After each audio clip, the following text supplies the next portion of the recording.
This is a mixer tap for your shower unit. Now, as you can see, there's lots of limescale on it. Now, to clean it, what I do is I get a kettle of water, fill it almost to the top, and using citric acid, I will put 3 tablespoons of citric acid into the kettle.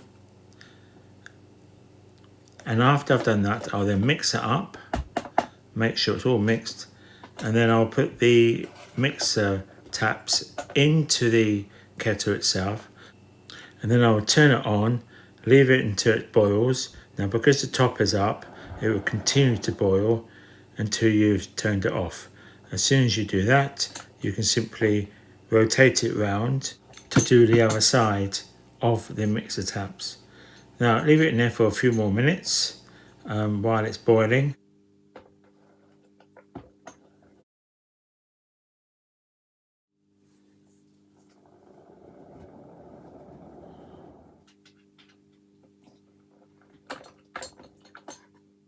Take it out. Remember, it will be hot.